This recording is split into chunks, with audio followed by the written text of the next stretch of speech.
Okay, so we are back on. It's Clear Cut, and I'm your host, Caroline. As always, I say that we try to cut through the hype to bring you the real stories behind entertainment and lifestyle.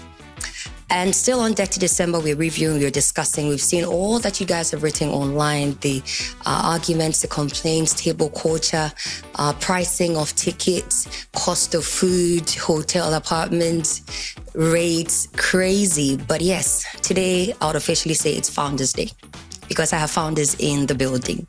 And these guys have been doing this for years. I have the co-founders of Rhythm and Brunch right here on the show. And I also have the co-founders of AfroFuture, their Culture Curations. So let me welcome Yanfo Hackman, co-founder, Rhythm and Brunch. Yeah. And then Joseph Addo, Yobo, co-founder, Rhythm and Brunch. And then I moved to Culture Curations.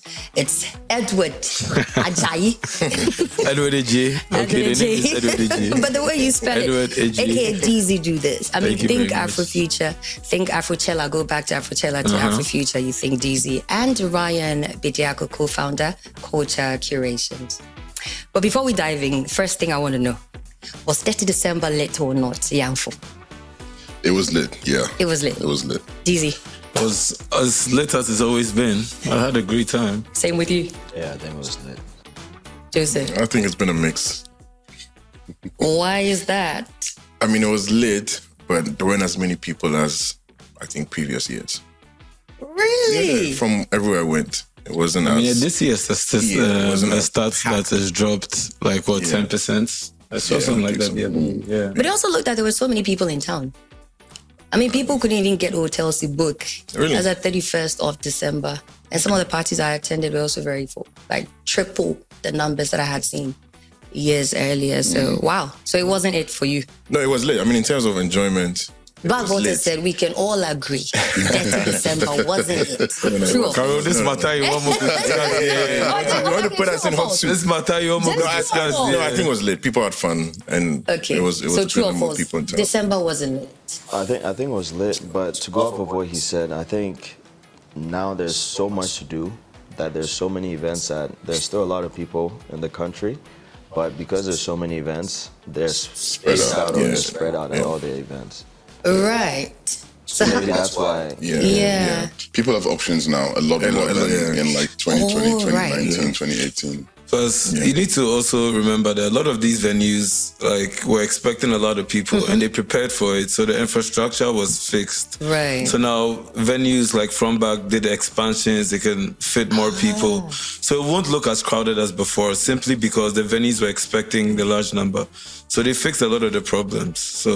So does it mean that there were many people in town? But it's just they had too many options. And now there's way more options. Like, right. On the night of the 26th back then, it was literally just one event. But 5 years now, on the night of 26, there's like 15 events to pick from. So there's a lot of pop-ups. And a lot of pop-ups. So you guys don't sound happy about it though. Oh, we are happy. Oh, I mean, there's enough to share. There's enough options. Yeah, there's enough to go around. To come it's to okay. Yeah, it's okay. We're always happy. Yeah. Okay, Deezy. One person can't hold the whole Ghana. Like, sometimes I'm glad there's another event to take the pressure off of us small. Like, now let's talk about responsibilities. So how do you divide that among yourselves before the event? Yanfo, it's crazy that I never knew about you. Oh. Yes, that's why I pulled you here, because it's always Stone, Johnny Stone and Maoli Gavo, even Joseph. It's because he's my guy, so but it's crazy. Johnny, I'm behind the scenes. I'm behind the scenes. You too. Behind him. So who does that? Who actually gives roles to each person? You? I mean, I think it's also really based on what the strengths in the team are, you know, so we divide ourselves based on what our strengths are.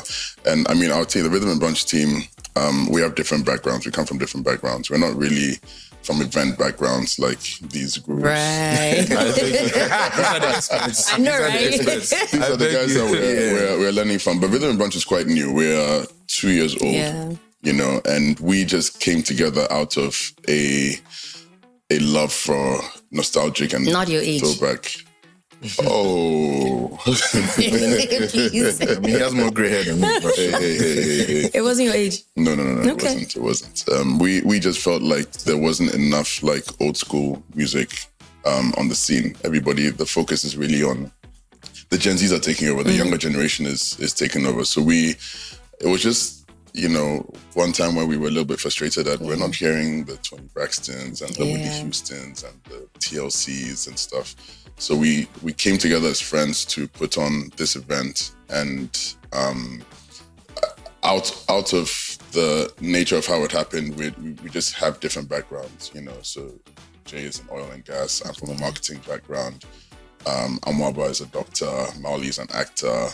Johnny's the really one that's he's the one that's really been in the industry for a while. But because it was a team of different people from different backgrounds, it was just kind of like, what sort of experience or what sort of strengths do we have? So Jay has a lot of strength in operations from his background in oil and gas.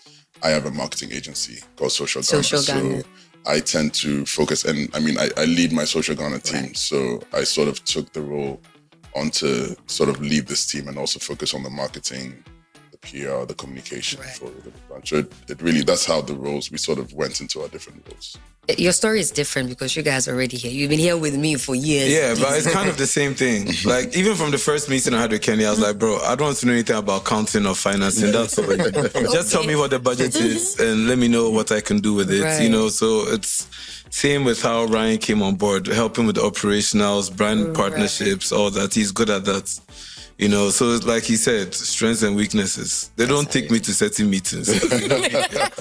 I'll go and misbehave. Exactly. Yeah, that's what they don't take me at all. I'll be bored. Next thing you know, I'm even on my phone like, Charlie, what is... Like when they handle it, and they come back and tell me I handled the branding and marketing and all that, and they handle... You understand? So it's just a matter of what we're all good at.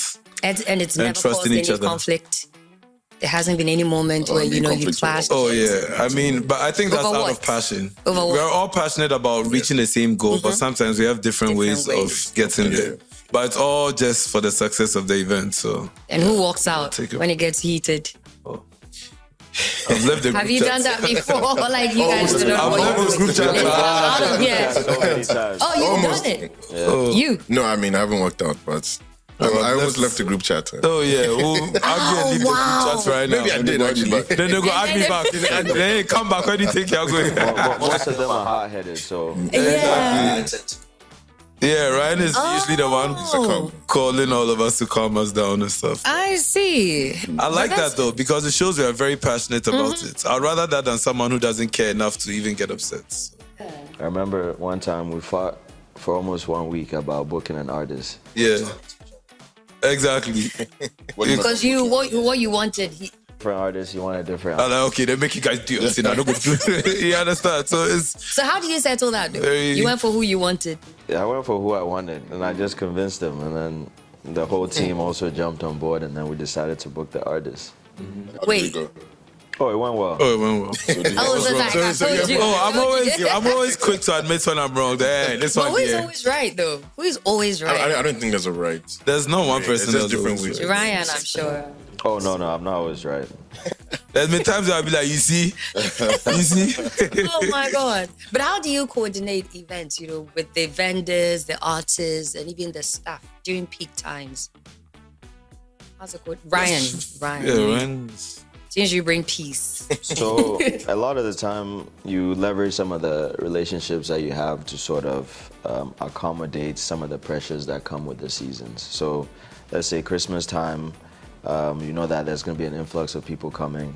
Throughout the year, let's say there's been vendors, brands that you've been working with. So you're sort of preparing yourself for the influx during Christmas time. So once Christmas actually is here and the people come, you already know who you're going to be working with and who you can lean on if you need additional help or anything else. So generally, that's what we tend to do. Same. Yeah, like you're saying, we have a database of vendors and everyone that we work with. So when it's getting close to the event, we communicate to them that, hey, this is coming up. And then we send out the invoices and everything, and then we structure how the event is going to go. How long do you need? How long are you supposed to sit and figure out what to do before the day of the event? How long? It depends. Maybe Culture Curations guys. How many months they do a huge festival, so I don't know how it's. For you, it's just like a month or two. I think, for us, 4 weeks to 6 to 4 weeks. Oh, okay. I mean, but it won't be the $46, same with. you know, I mean, the way it's things anytime, go, yeah. Charlie, sometimes it's 3 days to the event and you haven't locked down, you know, a bunch of a bunch of you're still vendors trying to and start, stuff, yeah. But ideally, and you 4 have to to make 6 magic weeks, yeah. happen. Or some the vendor last minute. brown you last minute, Yeah, go to exactly. take another job, Yeah. tell you this. It Even happens. after planning way Yes. ahead of time. Yeah. I mean, Ghana is Yeah, Ghana. Charlie. yeah. Anything can happen. So you're planning in your living room for all these. No, I mean, you have to have a have plan to. B and a C, but it's like you say, it's Ghana. You know, a vendor can pull out on the day of the event. Wait, please, what are some of the behind the scenes challenges that we never see? Yanfo. I mean, There's plenty. But you can give Please one. give me a Give one. because it really never looks like that. I mean, even this year, remember I sent you like a barcode. I wasn't supposed to. That was a last minute thing. We had an issue with our wristbands. The person who prints our wristbands every year consistently, printed the wrong wristbands, the wrong type of wristbands this year, which could have easily been duplicated. So literally 2 days before the festival, we had to make a thing where we are not sending the wristbands out for what do you call it? Exactly. So now you have to get the wristbands on the day at the gates. So with 2 days to the major festival, after selling over 16,000 tickets, we had to come up with a new structure for entry. So these are the type of things that will just randomly pop up and you have to just And even for adapt. those who bought earlier. Yeah, or those who bought earlier, you can't get a wristband. Now you have to come to the gate, scan and get your wristband. Otherwise, if you could scan before, someone can see the wristband 2 days before, go and print the same thing. Because the way they made the mistake on those wristbands, you can't print them here. So when really about a to take mistake? You think it was a mistake because they trust switched them the that much. security measures. So what was supposed to be on the wristband, they did it on the lanyards instead. Silly, like mistakes like that. who will take that cost? You guys or the? Right now, we argue with them. They've offered a percentage of the refund, but we need a full Maybe for refund this 2026. year. Exactly. You know. I mean, So, this to add these to are the what things that Deezy's happen. saying. I mean, sorry, Deezy. Oh, I'm done. Yeah. Just So, I mean, it gives us a very tight window with the wristbands because you want to send them out maybe 24 hours before or even on the day of. So we do boxes for our table buyers and we put the bands in and send them out to them. This December, we had a boxes vendor and he's supposed to, deliver it 48 hours before. 48 hours before his phone. He wasn't answering. It's going through and he's not answering. It's even worse. So we're like, what's going on? We go to the store, it's locked. We're like, hey, Charlie, what are we going to do? And then, people are on your case. Where are my bands? Where are my bands? Where are my bands? So every time I'm saying the plan B comes in. So we had to now, which comes at an extra cost because now people see you as you're desperate. We had to get another vendor who couldn't get the, and because these are, table buyers, you want to have a certain premium quality box for them. But then we had to use envelopes for some of the table buyers. So it's not as easy as people would think. There's a lot that goes on. But we do our best to try and solve these Ryan, you issues. wanted to say something?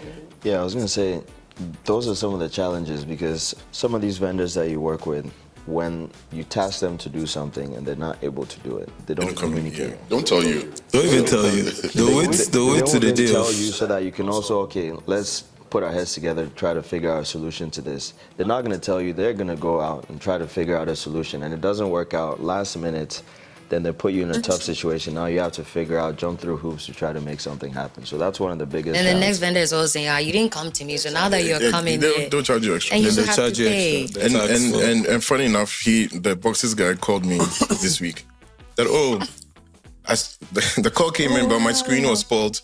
And because it's So he didn't know it was the Christmas period, the people that fix screens were not available. So I'm like, so what do you want me to do now? The event is over. This is weeks after the event. I mean, now he wants his invoice paid, so obviously he'll find. Weeks after the event, you come back say, "Where my money dey?" Yeah. But I print the box. There should be a way you guys manage the pressure and keep things running smoothly. When it happens like this, what do you do? Deezy, You just have to do it. You just have to look. Either way, the job has to get done, right? Either way, you've taken people's money. It's God. These are like people don't play when it comes to paying for enjoyment. Yeah, nobody cares. And nobody cares. That's what I'm saying. Like, They don't care. Where's my they don't boss? care. They don't care about why this isn't happening. Yeah. They paid for an experience and they're expecting the experience. And truthfully, they are not supposed to care. If I pay for something, I'm expecting to get what I paid for. So they have very little empathy for what goes wrong. They just want their product. I think even for us, the day of the event is always the most stressful. And that's when you After see, all the preparations. even with our team, things can get heated, things can get passionate. People, everybody on the team wants, as you're saying, we all want the same thing for the event to go well. So if something is not going well, it will, push somebody. Like there's stress. It's stressful, but we've also accepted that. Listen, at the end of the day, the show must go on, and it doesn't matter what challenges you've had. Again, nobody cares what challenges you had. Nobody cares. Like one of our major events with an artist. We pretty much we're on site pretty much 24 hours before the event, right? And the vendor that we're working with for stage, sound, light, everything, the main person behind it falls sick in the middle of the night and leaves to go to hospital that night, and there's nobody else to take charge of what he was taking charge of. Phones are off, and we have to start figuring things out for ourselves. And then all of a sudden, the day of the event, the artists are coming at a certain time, sound check needs to happen, but the person that's coordinating all of these things is in hospital. He's unresponsive. You have to figure out how to get things done, without, nobody's expecting that this will happen. But again, you have to figure it out. You have to get it done. You have to find a way. And as much as I think our team have understood that, listen, we'll fight on the day. That one day, the fighting will happen. Nobody needs to take anything personal. We just have to come together to find a solution and get past the stress and make sure that it happens. Something wasn't printed. Cool. We have to move on. We have to find a solution and we need to move on quickly to the next thing. If you dwell on one issue for too long, it's just going to affect your team. It's going to affect the experience of the customer. And, I think we've just learned that no matter how bad it gets or how stressful it gets, we need to be resilient. You have to be strong. In this industry, it's something I've learned. You have to be strong because things will go wrong. That one day, you don't every know time. Every time. Regardless of how many times you guys have regardless of every single time, something will go wrong. It could be from the artist side, it could be from the vendor side, it could be from the printers, the customers, the stage sound, something will go wrong. Always. And you don't know what it's going to be. You just have to be ready on that day for something to go wrong. And you have to be... it's crazy, but... Some of the things that we've learned is to work in this industry, you have to be immune to pressure. Yeah. You have to be adaptive and adapt in quick situations. And then you also have to be forgiving. Because some of these... Like Joseph said, the vendor that disappointed, I'm sure down the line. We'll have to work with them again. We'll have to work with them again. So, he has my boxes. So. You have to be nice. Yeah. So you always have to forgive. Not always, but Come on, you can change vendors every time. But I also think December is one of the most challenging times to do events because there's so many events happening, and so the vendors have power, and everybody's booking the same vendors. Exactly. Yeah. If one vendor is good, we all go to the same. Right. We all go to the same. But I heard you guys have dates. I don't know if you bought the date from GTA or you own it just by doing your event on that particular day. Mensa mentioned that there are event organizers who own certain dates in December. And there's nothing you can do about it. I don't think you've done the same thing. We've just done it so many times. They've left it to us. Yes, they handle it and not even try and interact. 28th, 29th, it's the festival. We've done it. So could this be a reason why sometimes the events start late? Why do the events? There are so many factors. And one of the factors no one mentions is the attendance also come late. Ticket buyers. Yeah, the people buy the tickets. People say, I want a day party, and they start showing up at 5 p.m., 6 p.m. But some people also come at 5. If you say 5, they come at 5. Then there's but then, okay, let me give you an example, right? Let's say I've booked an artist to perform for... I say, your show is sold out. Your performance starts at like 6 p.m. We've advertised 6 p.m. Yeah. He's there backstage 5:45. At 6 p.m., there's only like 15% of the crowd there. Are you gonna let the artist go out and perform to just the 15 people that showed up early, or do you want to wait to get it fuller? Coming on stage when we even the artists would be like, bro, I'm not gonna take. It's going to go online and they'll say that only 15 people came to my show. Blah blah blah. It's not good for the artist brand. So the artist is gonna wait, but then that also pushes the headliner back. You understand? So then when the opening act doesn't perform till, let's say, 7, 8 p.m., now the headliner is also pushed all the way back to the point where now we're seeing headliners come out at like 1 a.m., 2 a.m. It's not something Bro, the earlier people come and go, they're better for even us, the event organizers. It's not up to us. Yeah. So you guys we don't want to close early. Here now. We are not blaming the audience. Hey, whoa.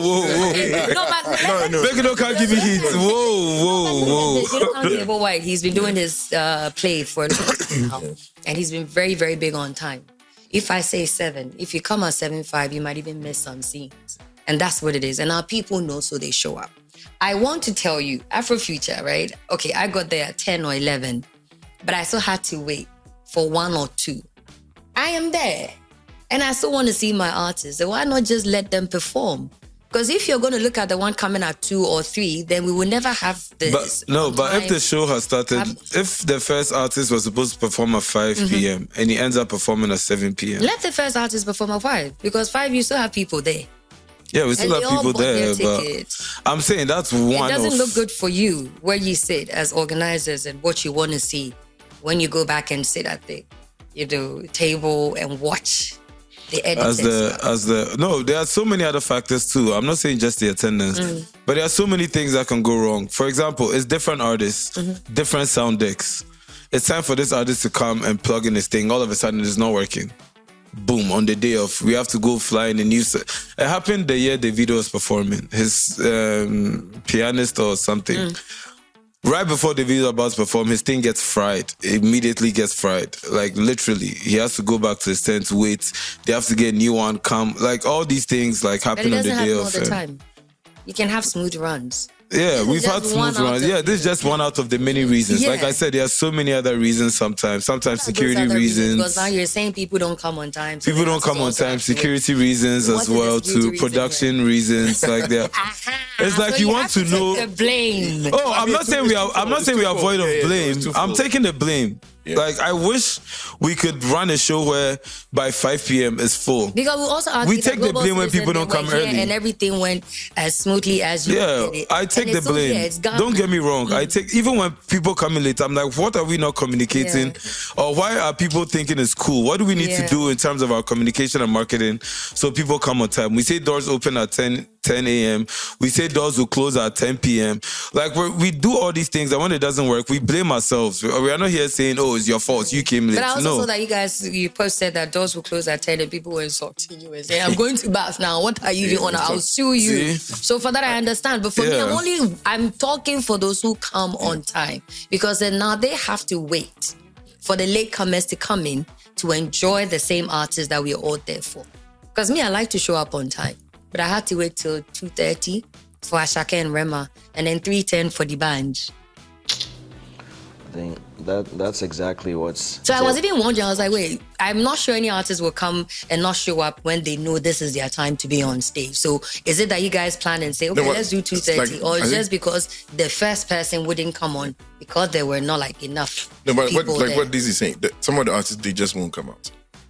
Their managers will come see that you're not even at 50%. They can come back, look at the crowd and be like, because maybe a lot they feed off energy, and like you're saying, also aesthetically, it's not a good look for them.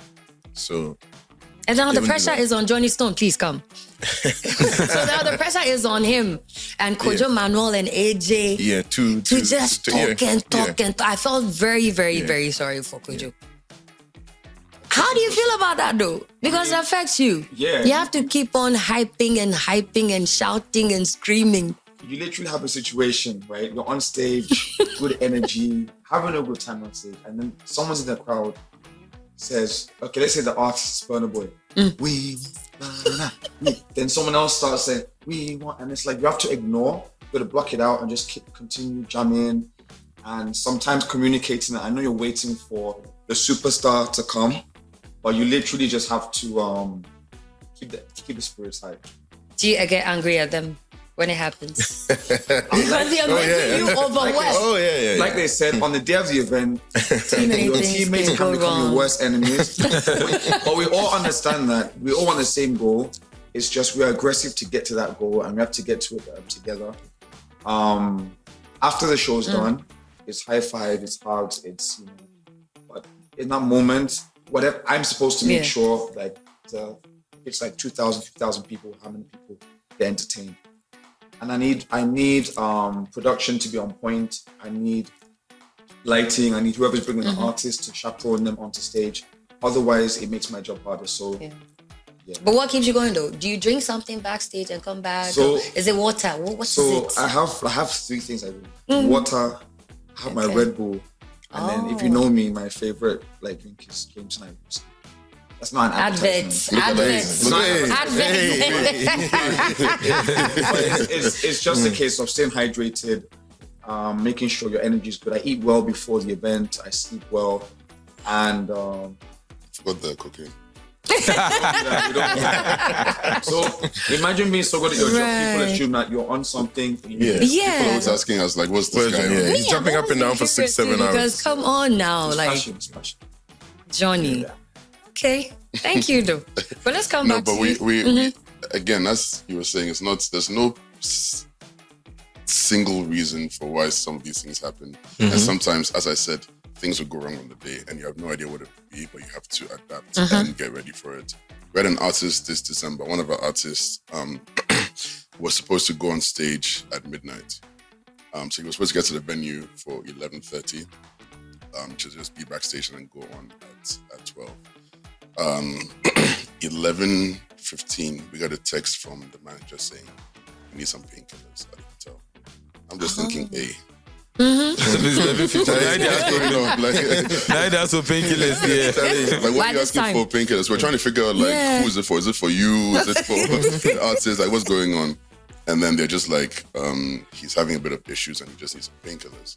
Obviously, alarm bells are going off in our heads because we have no idea what the situation is. Like, is it bad? Is it... and it's causing delays. So we have to, we're at the event.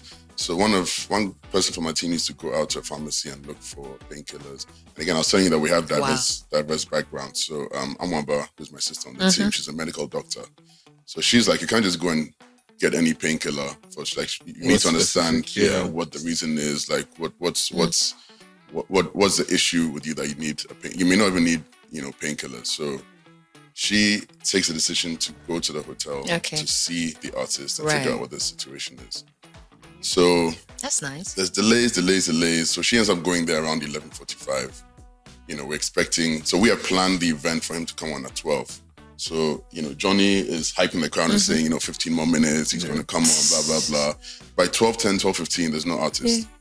So I'm calling Amwaba to say what's happening, and she's now doing a full medical consultation with him, and apparently he went in a massage chair and it triggered something. He had just got off a long flight the night before. So I think it triggered something in his knees or his hip or something. And he was struggling to move. So to hear this at 12:15, 12:20 when people are waiting for the artist, it's like, what do you do now? Like, you're panicking. As Johnny is saying, people are in the audience saying, we want artists. And you've been hyping them that he's coming on again. And then it gets kind of tight because you're in the audience and you're hearing Johnny say, are you guys ready for blah, blah, blah? Yeah. And he's doing this every 10, 15 minutes. And he's, speaking to us on the radio, like, what's going on? Is he coming? Is he on the way? I'm now speaking to Amwaba. Have you guys left? Yeah. She's not done with her, diagnosis or whatever it is. When she figures out what the issue is, they have to get a different type of painkiller. Like, there's so much happening in the background. And obviously, we can't be on stage saying, hey, our artist needs painkillers, so it's going to delay the start by a bit. So that whole thing, luckily... We won't even believe it if you told us. Exactly. Yeah. So she managed to, sort him out. And at this time, it was about 12:50, close to 1 a.m. that they leave the hotel. We've spent a whole hour trying to keep the crowd. Luckily, Johnny does a great job at that, at just keeping the crowd going. Yeah. We sort of, we changed the DJ to switch things up, but then people see a DJ being changed and they're getting frustrated, like, why? Where's the artist? Eventually he gets to the venue, but he's about an hour late. He has to go backstage and, change and, get ready, have a drink and all of that. That takes another 15, 20 minutes. But yeah, so eventually the artist will then come on stage about an hour and a half late, but nobody has any idea that something happened in the last minute. And it looks like we are the ones that are delaying. But who? I mean, we haven't. I don't know why. I don't know why you think it's intentional. We don't want the headliner to come out at 2 a.m. I was going to ask you though. Do you also sometimes intentionally delay for strategic reasons? No. Maybe something happening like, okay, let's just buy time and do it. Because you guys had a roll call at the time that I thought the band was coming.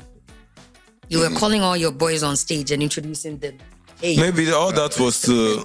So that one day was intentional. Because no, it wasn't intentional. I just maybe... I was like, maybe they were doing that because they knew the artist or a delay had happened. So they had to fill in the gap with something. You have to buy time. Yeah. So delays are not avoidable at all.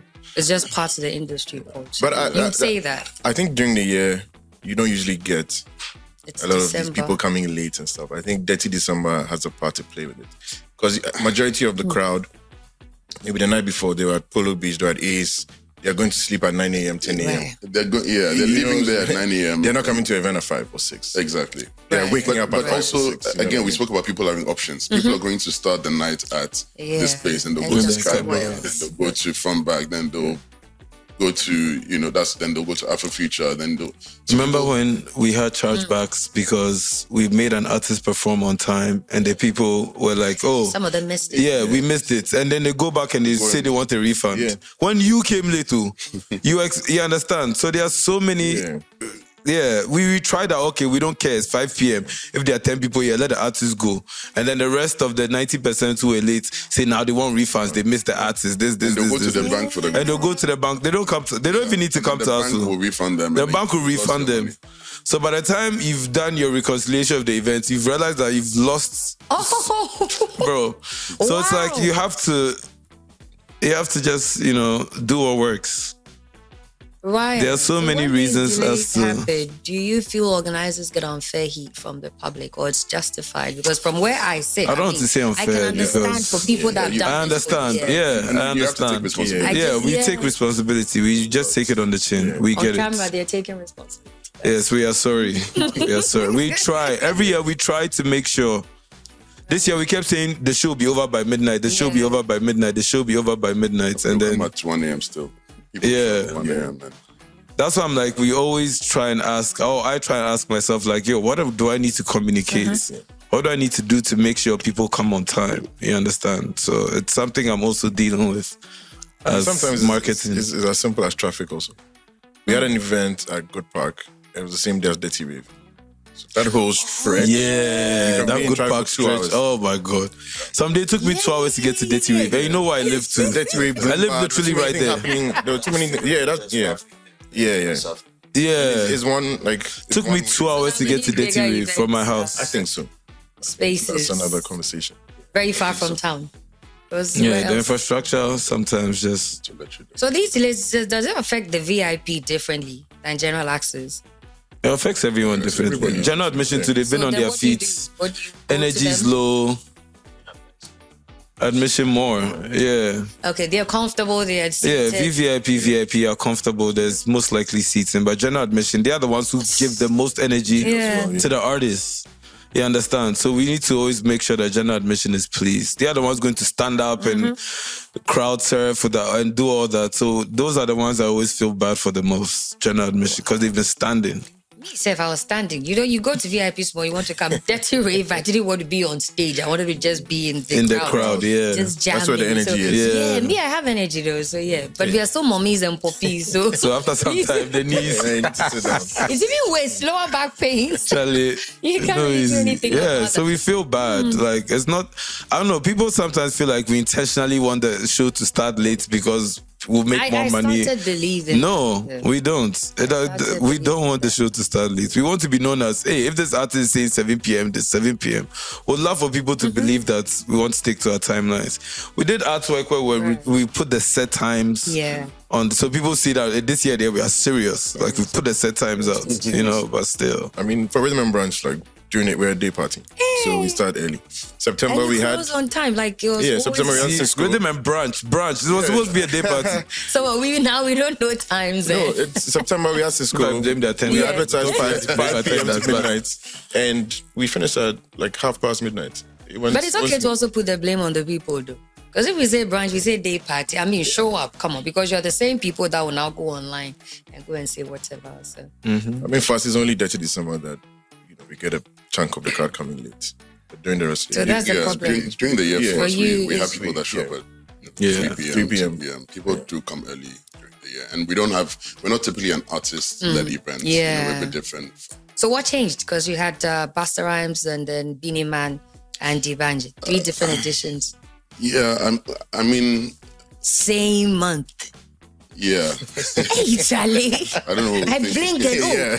Dancehall, I blinked again. Afrobeats, I said, hey. No, I mean, so that's just for the end of the year. I mean, Rhythm and Brunch as a concept is a party to celebrate old school music, or old school R&B music. But we also saw an opportunity. It almost happened by accident because Ja Rule was our first artist. Yeah. And that happened almost accidentally where we had just done an event at Ace about 2 weeks earlier. Pablo is the owner of Ace. And a couple of weeks later, Pablo calls us and basically says, Ja Rule is in town. This is in town. I think he was building a school or something. Yeah. So Ja Rule is in town. There's an opportunity to do another event with him. Yeah, and we all just said yes. So it was very spontaneous. I think we had about 24 hours to plan that event. And somehow... You guys pulled it off too. Yes. We managed to pull it off. Yeah. But then after you do Ja Rule, I mean, for us, it was just a one-off thing. But after you do Ja Rule, everybody is asking you who's the next artist, who's coming. But there was also this thing where people were saying to us that, people were saying thank you, because people were saying that, I've been a Ja Rule fan my whole life and I never thought I'd see him live. We grew up listening to these guys. Yeah. So we realized that there was this opportunity to let people experience a sort of artist that from back in the day, like Cisco. Yeah. We all grew up listening to Cisco, but the opportunity to see some of these guys live for the first time, bring them to Ghana, was there for us. And it's obviously our brand is a celebration of old school music. So to bring some of these guys down and show them that they're still relevant in this part of the world was an opportunity for us. And the guys, I mean, come on. So when are we seeing Missy Elliott, Mary J. Blige? Who's because next? we've had the guys back to back. Me, I've been Missy waiting. would be fire. Everyone keeps saying that. Missy would be fire. You guys should. Missy would be amazing. We put it down here so you think about it. She's one of the... Hey, why, Johnny?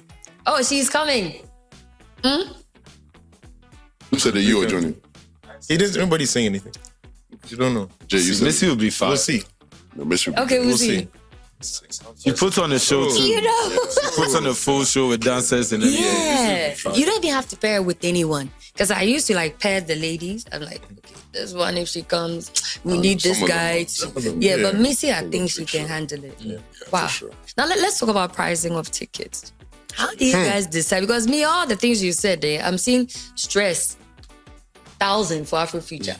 So we add the normal ticket, which is 650. So we get 1,650. I wish. Because the stress is too much. I wish. How do you guys decide though how much to charge every year? You, Yanfo, for Rhythm. We'll come to AfroFuture because that question is for Deezy and Ryan. But you say yours, and then we'll go back to them. No, I mean, so... What goes into that? I mean, pricing, first of all, I think everybody looks at the market range, like what people are paying for tickets in general. But also, we have revenue goals that we want to achieve. So we have pricing structures based on that. And we'll always start with early bird tickets, which are always the cheapest. And always, our early birds have been as low as 99 cedis. Yeah, but what is that supposed to do? buy it early. So if everyone buys and then that's it, you've lost. There's a limited number of early bird threshold, tickets. okay. So let's say the first 100 or 200 tickets will be early bird. Right. So whoever gets it first, and then the last minute tickets on the day will obviously be the most expensive. So it's different tiers of tickets: early bird, and then regular price, and then I guess gate or last minute prices. So there's a cost. I mean, cost incurred that you people put in. I mean, we look at the cost of the event that we're putting together. You know, events are not free. You need to pay for the setup, the production, sound, stage, lights. And if you have an artist, you have that cost as well. So based on what the cost of your event is, you need to at least make that money back and make some profit as well. So the tickets or the table packages are all structured in a way that's making some profit. But it's changed from when you started till now. What do you mean? Or you've been charging the same Oh, no, price since. I mean, cost has gone up in Ghana. So it's just Inflation has generally gone up, economy. So, You guys are booking artists and everything. Exactly. Yeah. Now It's exactly. changed. Exactly. Deezy.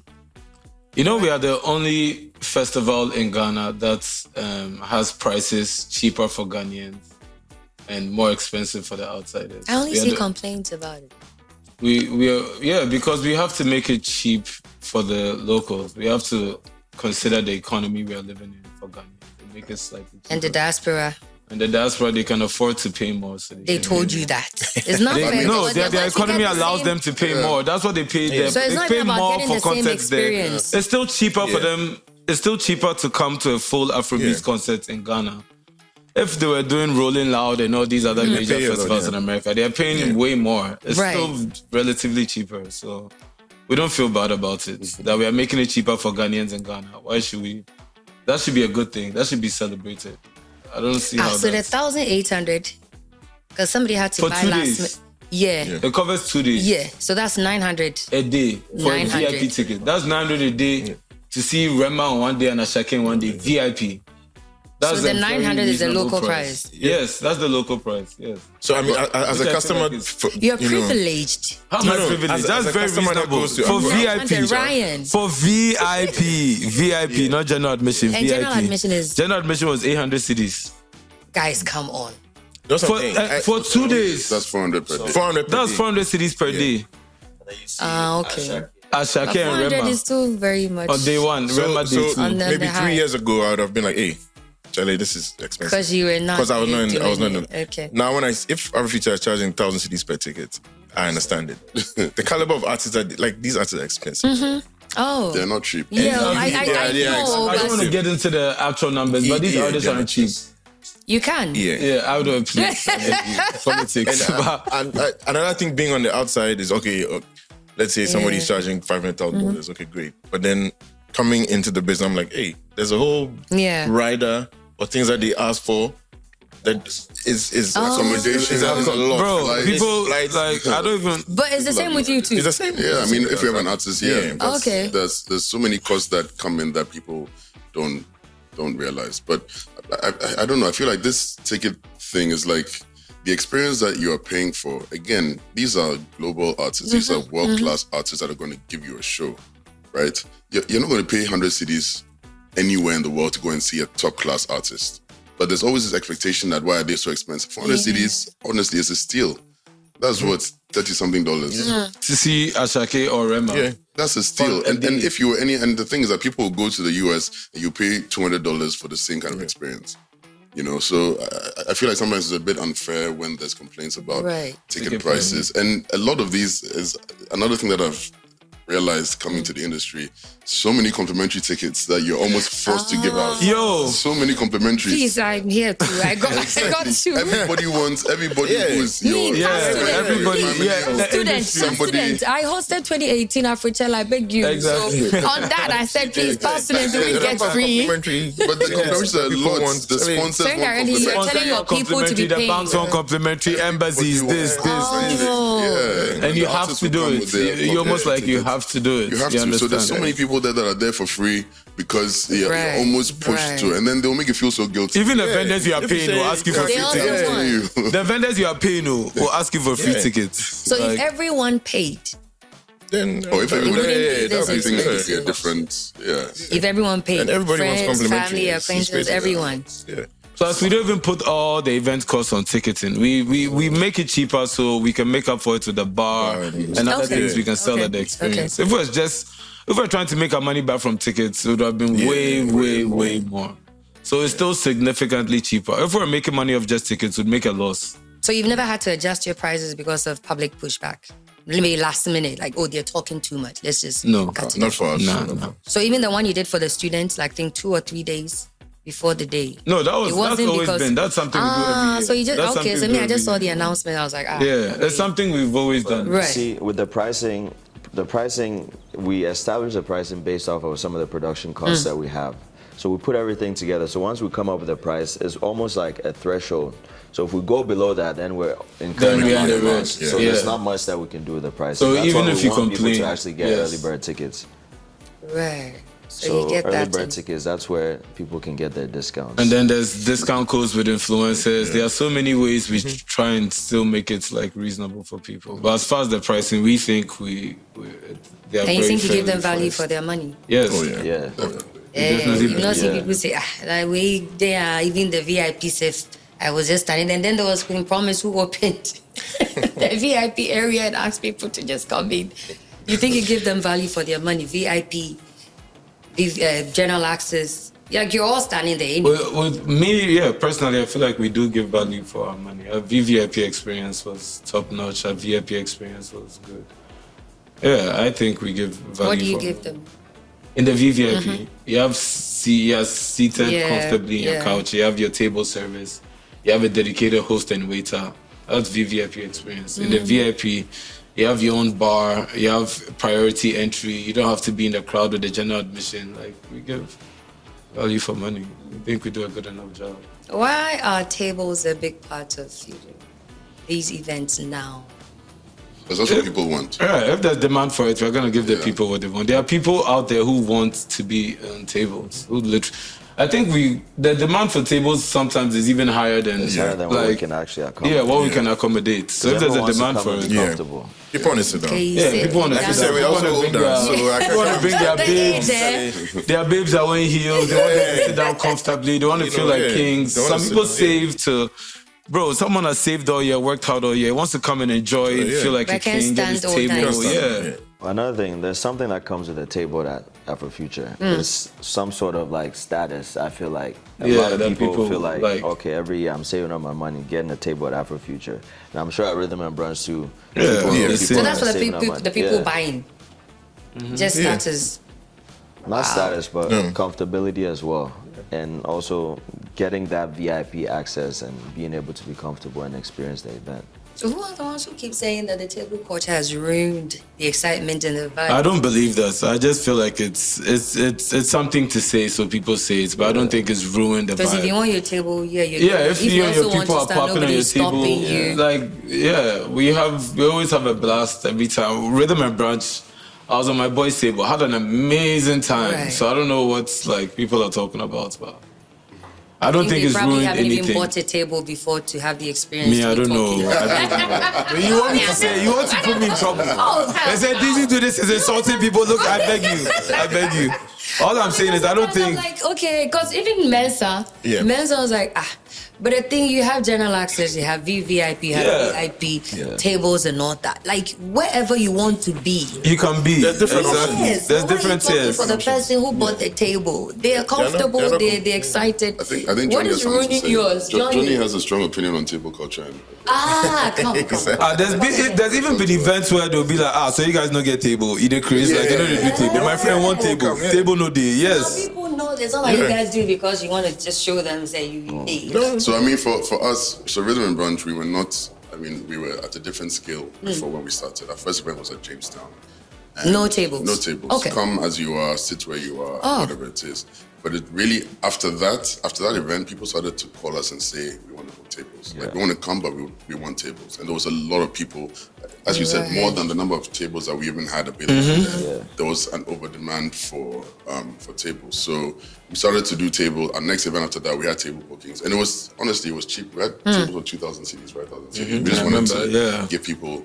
And then after that, we went to Mad Club. And Mad Club has a very heavy table section. People started to say, hey, now you guys are becoming table. It was because of the venue. It was the venue, but it was also the demand and The demand for it. and people were saying. The reason I said Johnny has a strong opinion because Johnny is very passionate about. I can explain. You also think it ruins the excitement? Let me explain it very well. Please so for do. me, I'm all about the experience, right? I think when I go to an event, I would like to be on a table. But if I'm on a table, I'm on a party regardless.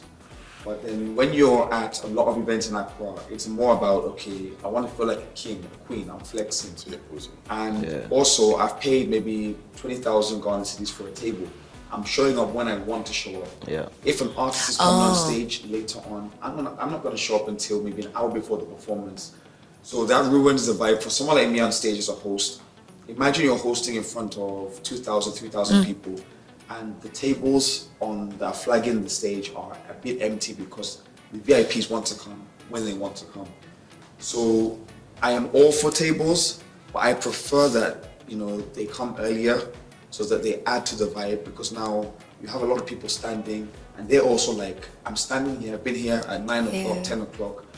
These tables are empty and what's happening? Yeah. Now you want to bring the artist out, but the VIPs, they paid 50,000 cedis, they paid 100,000 cedis, they paid this amount.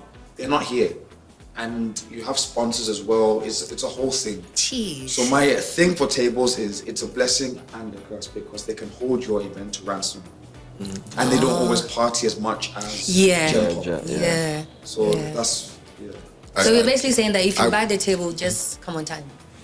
Me, I wish people would just come in without tables, but people want to sit down. But it's business at the end of the day. Exactly. So you still People have want to sit sell and down. make People some want to make profit. sure. There's another thing he was saying. People want to prepay, so they know when they come, they have somewhere.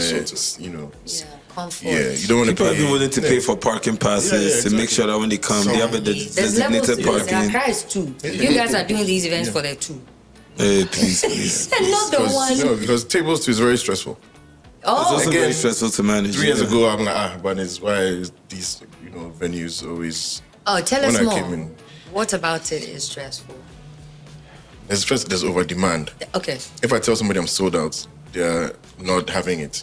They want to pay more. And I'm like, hey, They want to offer more money. Yes. I don't want to. Oh, Charlie, I'll go pay 50K. But there's only 10K. You would take? Nobody likes guys. Carol likes money more than us. Okay. You have Carol, to be take it honest, right now. Stop talking. Please. I will accept whatever it is that's coming out of your mouth. Exactly. The stress that comes with somebody prepaying for something is on a different level. The furniture vendor has to make sure the furniture is there, is clean and everything. If he delays, because people are prepaid. The bar needs to be ready with the package. As soon as I come, remember when that girl they want called? it. A famous person. Hey, I'm this person. Check out my Instagram. I seen that I sold out, but whatever you do, just give me a tip. Get me. And when they came to, they spent. So you have to make those accommodations available. Even the layout itself, everybody wants to be in the front. Yeah. It's difficult to say, okay, I'm putting this person here or first come, first serve. It's very difficult. So we have to kind of use some algorithm that, okay, you're paying more, so obviously you deserve to be maybe closer to the stage. Somebody's like, hey, I paid 10K for a table, at least I prepaid, they're putting me in the back. And then you have people that they'll buy 3 tables. I mean, I don't want to say who they're buying it for, but they'll be like, hey, I want one in the corner, I want one in the middle, I need one at the back. Make sure there's no, clashing or anything like that. It's a very difficult thing to do. What's there? So sometimes I even tell my team, a day before the event and on the day, I'm the hottest guy. Your phone I swear. blowing up. Honestly, the tables are very challenging because very, the pressure very that comes with challenging. it. It's Compared to People general underestimate access. it. adds so much stress outside of the production, logistics-wise, everything going on. So, Wow. So it's come to stay. It's not going anywhere. I mean, and you don't complain if you don't buy tables. The people who want to buy it, they will buy it. And if you want general access and you want to jump to something the for everybody. spaces there. There's something for everyone. Yeah, that's why there's general admission. So they should there's understand. VIP and there's even Because VVIP. So It's interesting because the people that buy general admission sometimes they'll call you or they'll message you on the day. They'll be like, why don't we have any seats? And you sit down. I bought my ticket. You want me to stand the whole event from 3 o'clock. I mean, it's unfair too, because if you're like 25 and you're thinking it's only 25-year-olds that are going to be there, you're wrong. There'll be a 45, 50-year-old man with some young girl too. Even the women, I think the women even sit more than the men.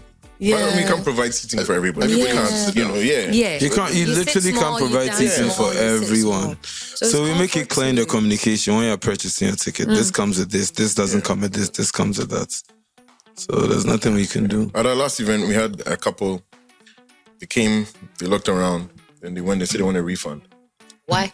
So I'm like, oh, why? They're like, well, there's nowhere for us to sit. You know, I'm like, I mean, you can find somewhere, you know. And what we try to do is we put out a cocktail table, so if you come early. Yeah, and there's always like general seating and general admission, but it's shared. So if you come early, you can sit down. Yeah. Future. We try and do furniture for everyone, but it's just not designated.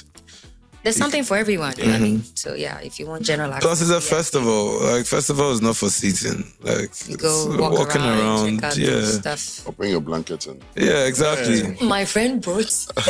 Yeah. Oh, literally. Picnic. Yeah. I said, please. Yeah. At Coachella, that's what they do. Right. Yeah, they bring a blanket. Bring your Yeah. blankets and Travel outside, you go to these concerts. It's like Yeah. nobody's on tables. But in Ghana, they come in, like, hey, want to sit on a chair with cushion.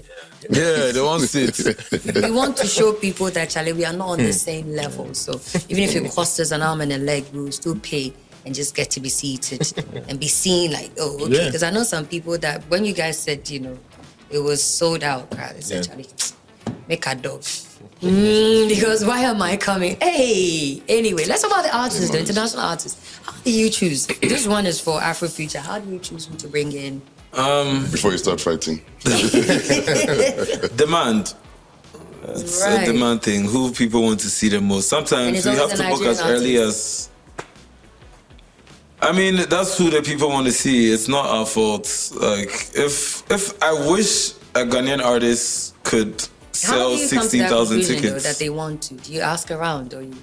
Oh, there are ways to project. There's even so many websites, software that projects apps we use. To do that for you. That like tend to, you know. The listeners, monthly listeners. Yeah, monthly listeners, things. Stream counts, all that. We check all those things before deciding who to go for, who to headline. And Nigeria always wins. The appeal is there, especially in the West African market. So. It's an Afrobeats festival. You know why I'm asking that, right? It's an Afrobeats festival at the end of the day, not a Ghanaian Afrobeats festival. You know, if we have Shatta. If we have Shatta, we'll book Shatta. We've booked Shatta before. We've booked Shatta, we booked Sakode, we booked Stoneboy, Kim Promise, Black Sherif, Amaru. We've booked every major Ghanaian artist before. So it doesn't matter who is taking more than who. No, that's a matter of how much you can, how much you command as an artist. That's not based on us. If I could pay every artist 1 city, I'll pay them 1 city. That's not on me. But I think the big artists in Ghana as well, they have their own concerts. They request prime slots. Yeah, and also sometimes they have their own. And sometimes all the major exactly. Is that the reason you don't put them on like the prime slots? No, that's not why. But Shatta Wale was prime last year. Yeah, Shatta Wale was a headliner last year. Sarkodie has headlined before. Okay. Yeah, Kim Promise has headlined. Stoneboy has headlined. Kiddy was the Ghanaian headliner. Right. So we call exactly. It's not like we don't. Like Joseph said as well, a lot of the Ghanaian artists who are also having their own headline shows.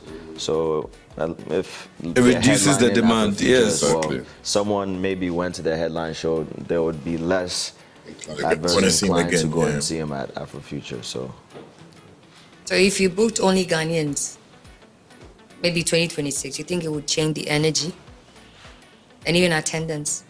I wouldn't mind if people want to. If the demand is there for only Ghanaian artists, we'll book only Ghanaian artists. It's not up to us. That's not happening because that's not what you see.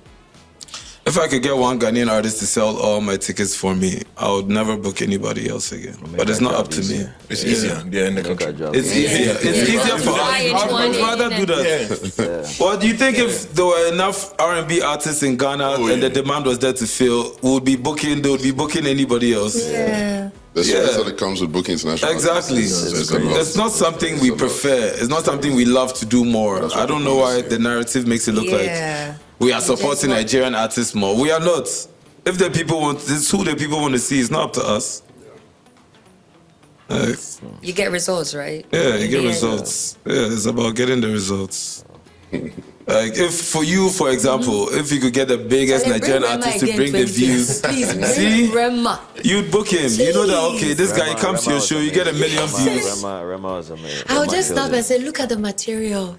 Superstar shit. Rema was Like, amazing. Rema was. and I was Ashake just too. standing there just watching the boy. Like, They were I both- didn't want to dance or anything like You see wow. why you get your value for your money Gosh. Exactly. with the tickets? The people want to see him. Yeah.